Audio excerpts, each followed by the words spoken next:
Hello दोस्तों, आप लोगों ने तो सुना ही होगा कि जो लोग दूसरों के लिए गड्ढे खोदते हैं ना, उसी गड्ढे में वो खुद ही गिर जाते हैं। कुछ ऐसा ही हुआ था हमारे टैक्स की हिस्ट्री के साथ। तो आज के इस चैप्टर में हम जानेंगे टैक्स कैसे शुरू हुई थी और किस तरह से इससे फ़ायदा उठाया जाए, और ये भी जानेंगे बहुत डीपली कि जो लोग अमीर बनते हैं और जो लोग गरीब और मिडिल क्लास के जो दलदल में फंसे रहते हैं वो क्यों फंसे रहते हैं, उनकी सोच के बारे में और थोड़ा सा डीपली जानेंगे, जो कि हम डिस्कस कर रहे हैं from the book rich dad poor dad, जिसको रॉबर्ट टी कियोसाकी जी ने लिखा था। और रॉबर्ट टी कियोसाकी जी जो थे वो खुद ही एक मिडिल क्लास फैमिली से ही बिलोंग करते थे, लेकिन उन्होंने अपने सोच को बदल के अपने कुछ सबक सीख के अमीर अमीर बने थे। तो उन्हीं के वो सबक और उन्हीं की वो सोच को हम पढ़ रहे हैं, हम डिस्कस कर रहे हैं, ताकि हम भी उन्हीं के सबक से, उनके सोच से हम अपनी सोच को परिवर्तन कर सकें और हम सब बेहतर से बेहतर ज़िंदगी बना पाएँ अपने खुद के लिए, क्योंकि हम सब एक बेहतर ज़िंदगी डिज़र्व करते हैं। So welcome to my channel दोस्तों, मेरा नाम अनिमा है, मैं एक लॉ ऑफ अट्रैक्शन कोच हूँ और उसके साथ साथ मुझे बुक्स पढ़ना बहुत पसंद है। जो भी बुक्स मैं पढ़ती हूँ उसके सारे चैप्टर्स को आपके साथ डिस्कस करती हूँ इस चैनल में।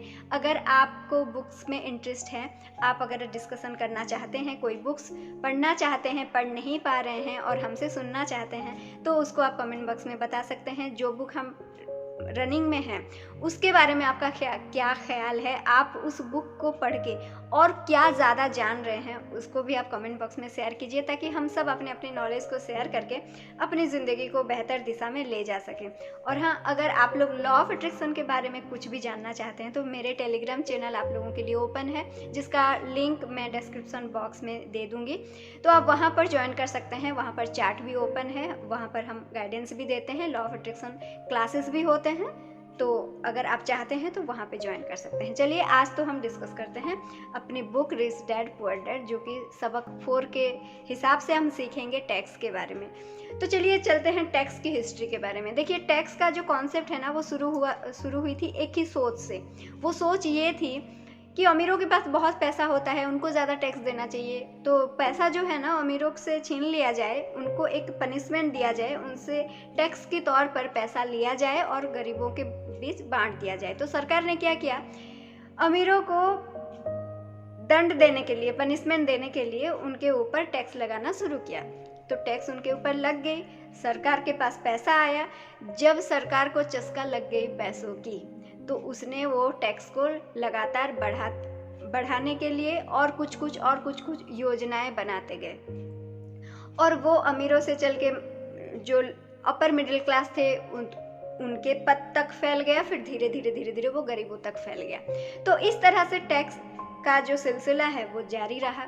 लेकिन यहाँ पर ट्विस्ट ये आई कि जो अमीर लोग थे, देखिए हम जब बार बार बात कर रहे हैं कि अमीर, मिडिल क्लास, गरीब, तो ये पैसों के बारे में बात नहीं हो रही है, ये सोच के बारे में बात हो रही है। हम हमेशा से ये बता रहे हैं कि अमीर लोग हमेशा अपने ध्यान जो है वो केंद्रित रखते हैं अपने संपत्ति के ऊपर, और मिडिल क्लास और गरीब लोग जो होते हैं वो हमेशा अपने दायित्व को बढ़ाते जाते हैं, अमीर दिखने की कोशिश करते हैं, जो कि हम लास्ट चैप्टर्स में बहुत अच्छे से डिस्कस किए हुए हैं। आज भी फिलहाल और डीपली थोड़ा सा डिस्कस करेंगे।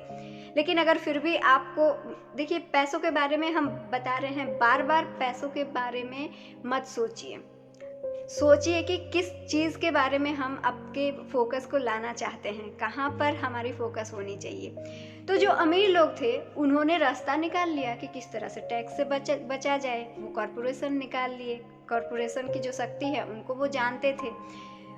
देखिए, हम लोग क्या करते हैं, हमें लगता है कि पैसा यहाँ पर फंस जाएगा, पैसा हम किसी को देना नहीं, हमारे पास जो पैसा आता है हम उसको किसी को देना नहीं चाहते, या फिर पैसे रख के, कुछ आदमी रख के, उस टाइम को बचा के, उस टाइम को हम प्रोडक्टिवली नहीं यूज़ करते। हमें लगता है, हमारी सोच ये होती है, क्योंकि हम भी मिडिल क्लास फैमिली से ही बिलोंग करते हैं, तो हम लोगों की सोच ऐसी होती है कि पैसा हमारे पास रहे, पैसा जाए ना, और जितने भी काम है ना हम खुद कर लें। लेकिन जो अमीर लोग होते हैं, पता है वो क्या करते हैं, उस पैसे को काम करवाते हैं, यानी कि उस पैसे से कुछ लोगों को अपॉइंट करके टाइम को अपने लिए रखते हैं, ताकि उस टाइम को वो अपनी क्रिएटिविटी में यूज़ कर सके, ज़्यादा टाइम वो यूज़ कर सके, यूटिलाइज कर सके, इन्वेस्ट कर सके। लेकिन हम लोग क्या करते हैं, अपने ही कामों में उलझे रहते हैं और पैसे को जकड़ के बैठते हैं। यही फ़र्क होती है तो जैसे जैसे टैक्स का मतलब भार बढ़ते गया, टैक्स ज़्यादा प्रचलित होने लगे, तो अमीर लोग नए नए तरीके ढूंढने लगे। जैसे ट्रस्ट बनाना शुरू किया। आपने देखा होगा कि बहुत सारे अमीर लोग जो होते हैं, हर चीज़ उनके कंट्रोल में होता है, लेकिन वो मालिक नहीं होते। लेकिन हम जो मिडिल क्लास और जो लोअर मिडिल क्लास वाले लोग होते हैं, वो हर चीज़ के मालिक बनने की कोशिश करते हैं, मालिक बनना चाहते हैं।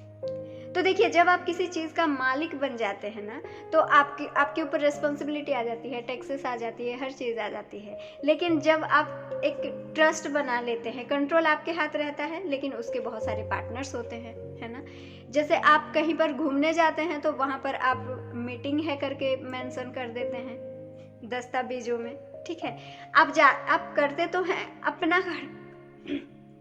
अपने लिए, तो आप खर्चा करते हैं, लेकिन वो डॉक्यूमेंट में किस तरह से रहती है,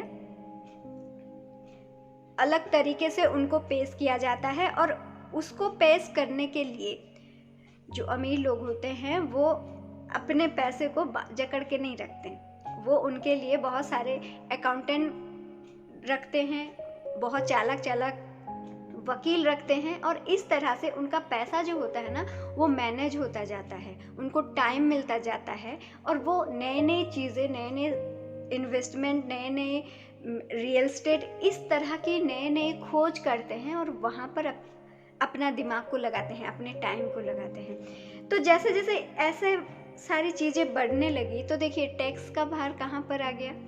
अमीर लोग तो बचने की सारी कोशिश कर लिए, उन्होंने तो अपने सारे व्यवस्था कर लिए, तो आई कहाँ पर, मिडिल क्लास और गरीबों के ऊपर ही टैक्स का भार ज़्यादा आ गया, जो कि अभी तक भी है। अब जितना ज़्यादा आपकी सैलरी रहती है ना, उतना ज़्यादा आपका टैक्स रहता है ना। जितना ज़्यादा आप चीज़ें खरीदते हैं, जो भी आपके घर में रखते हैं, जो भी आप जिसके आप मालिक होते हैं, उसका टैक्स आपको सरकार को देना पड़ता है ना। लेकिन अमीरों के बीच ऐसा नहीं होता है। देखिए, दो तरीके से आपका पैसा आता जाता है। कैसा होता है पता है? जो लोग कॉरपोरेशन को चलाते हैं, ठीक है, वो क्या करते हैं पता है? पैसा उनका इनकम होता है, फिर वो अपने हिसाब से खर्चा करते हैं, जो बचा खुचा होता है वो उसको टैक्स भरते हैं। लेकिन जो कॉरपोरेशन में काम करते हैं, हमारी तरह जो मिडिल क्लास लोग होते हैं, उनका पैसा कैसे आता जाता है? उनका पैसा आता है, पहले टैक्स भरते हैं, उसके बाद जो बचता है उसमें खर्चा करते हैं, ठीक है। तो ये दोनों का फर्क आप लोग देख ही रहे होंगे, आपको मेरे से ज़्यादा पता होगा। तो ये कैसे शुरू हुई थी? एक सोच से शुरू हुई थी। तो अगर हमें उस श्रेणी में जाना है तो क्या करना है?